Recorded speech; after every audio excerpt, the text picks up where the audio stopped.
Come on. These relationships that you think are so awesome, and you know why? And I'll fill you in a little.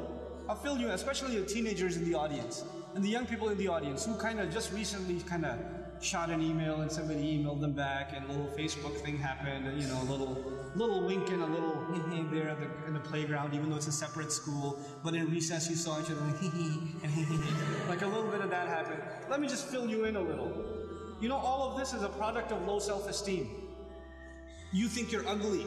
So if a guy thinks you're cute, you're like, really? I'm beautiful? You know, you have low self-esteem. You think nobody's gonna like you, nobody's gonna want to marry you, and all of that stuff. And on the other hand, the guy, like, you know, we don't have good friendships and good relationships, and we're looking for something. And most of the guys, I don't have to tell you what's going on in your head. You and I have ijma' on this issue. The things that go on in our head. There's no reason for me to explain all of that to you, you know. But you know, just because you have raging hormones and you're like daydreaming about girls and things like that, it doesn't mean that you're in love. It just means that you haven't controlled your temptations yet. And you're ruining somebody's life. You're ruining an entire family. You realize what you're doing? And you call it love? You tell me if she was like 50 pounds fatter, you still be in love? Because she's the same person, same ruh inside her jasad, right?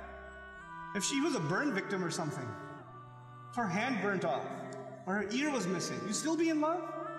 Or you'd find somebody else to love all of a sudden? And if you can't answer that question honestly, then come on, you're not in love, you're just hormonal. That's all you are, you know?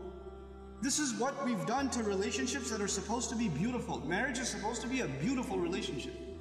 It's supposed to be a lifelong relationship.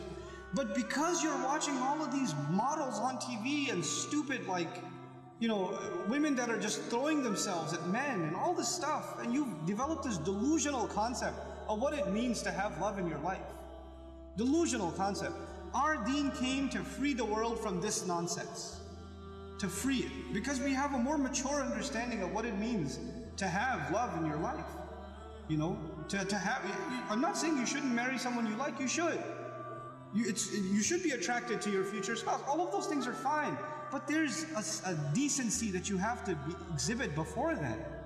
You know? And if you're okay with talking to a girl like that, you should be okay with somebody talking to your sister. You're okay with that too? Not if you have any ounce of decency left inside you. If you do, then, you know, this is how we have to end these things.